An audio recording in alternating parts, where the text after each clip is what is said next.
2 თვისა, 3 თვისა უგროვდებათ ხალხს. კომუნალური გადასახადების დაფარვა მოსახლეობას განსაკუთრებით ზამთრის პერიოდში უჭირთ, როცა გასათბობად უფრო მეტ ბუნებრივ აირს და ელექტროენერგიას მოიხმარენ. გამოკითხული მოქალაქეები ამბობენ, რომ გადასახადების გადახდა განსაკუთრებით პენსიონერებს უჭირთ, რადგან მათი შემოსავალი მედიკამენტებში და საკვებ პროდუქტებშიც არ არის საკმარისი. მოსახლეობა შეღავათების დაწესებაზე საუბრობს. აქ ამ პირობებში ვერ შეძლებს ადამიანი თუ სადმეს არ აყავს ოჯახს წასული ვინმე და არ ეხმარება ოჯახს. აქ ამ შემოსავლით ძალიან ძნელია, რომ შეძლო და გაუძღე ხარჯებს. კომუნალურს და ყველაფერს. არ არის საკმარისი.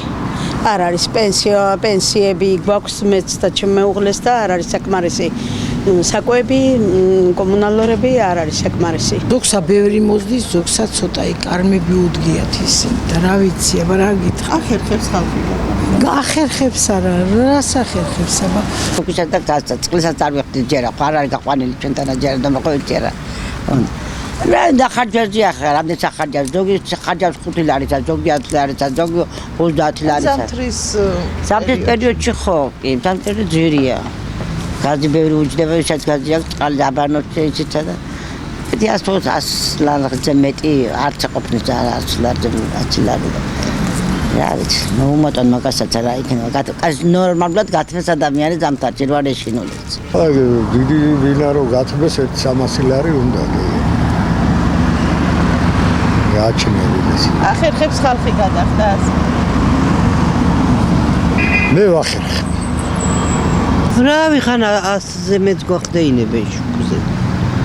თანაც სოციალურად დაუცველი ვარ. ახერხებს ხალხი გადახდას აი თქვენ. კი, ბიჭი იხდის, თორემ მე როგორ გადავიხდი. 74. ეს გაზის გადასახადი. ახერხებს ხალხი. ვერა. ძალიან უჭერს ხალხს.